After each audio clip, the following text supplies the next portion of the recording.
नमस्कार, मी अर्चना। माझे YouTube channel मध्ये तुमच्या सर्वांचं खूप खूप मनापासून स्वागत।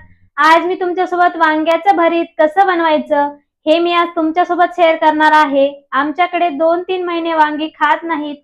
जेव्हा खंडोबाची तळी उचलल्या जाते तेव्हापासून वांगी खायला सुरुवात होते। वांग्याची भाजी भरपूर प्रकारे बनवता येते, जसं की वांग्याचं भरीत, भरून वांग, डाळ वांग, आलू वांग अशा प्रकारे भाज्या बनवता येतात। या अगोदर सुद्धा मी तुमच्यासोबत वांग्याचं भरीत कसं बनवायचं हे रेसिपी मी तुमच्यासोबत शेअर केली आहे, पण मी हे वांग्याचं भरीत थोडं वेगळ्या पद्धतीने बनवणार आहे। तर चला मग रेसिपी पाहूया। त्यासाठी मी इथे 4 वांगी घेतली आहे। तर आपल्याला या वांग्याचा असा देठ काढून टाकायचा आहे।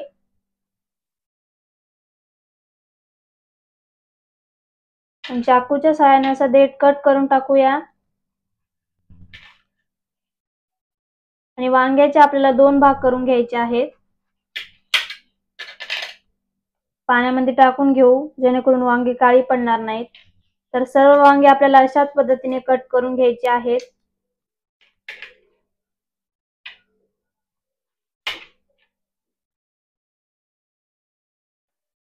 कढईमध्ये तेल गरम होण्यासाठी ठेवलेलं आहे, तर त्यामध्ये आपल्याला हे कट करून घेतलेली वांगी टाकून घ्यायची अशा पद्धतीने।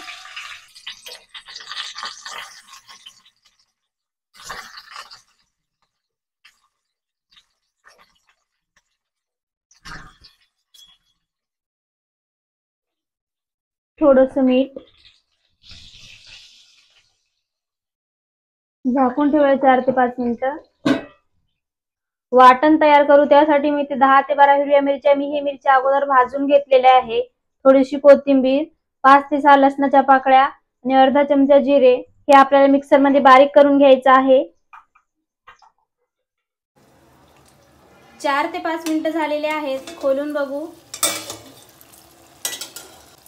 तर तुम्ही पाहू शकता वांगे व्यवस्थित शिजलेले आहेत।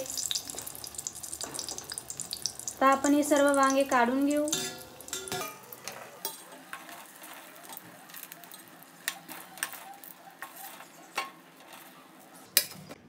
हे सर्व वांगे या उकळीमध्ये टाकून घेऊ, बारीक करून घेऊ। तुमच्याकडे खलबत्ता असेल तर तुम्ही त्यामध्ये पण बारीक करून घेऊ शकता।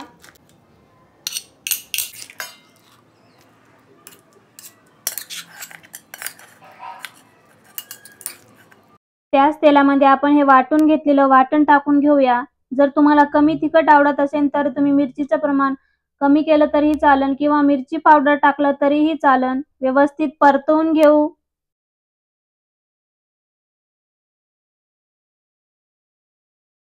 यामध्येच आपण हे वांग टाकून घेऊ, व्यवस्थित मिक्स करून घेऊ। चवीनुसार मीठ। तर तुम्ही पाहू शकता वांग्याचं भरीत बनवून तयार आहे। तुम्ही ज्वारीच्या भाकरीसोबत किंवा बाजरीच्या भाकरीसोबत खाऊ शकता। व्हिडिओ आवडल्यास व्हिडिओला लाईक, शेअर आणि चॅनलला सबस्क्राइब नक्की करा।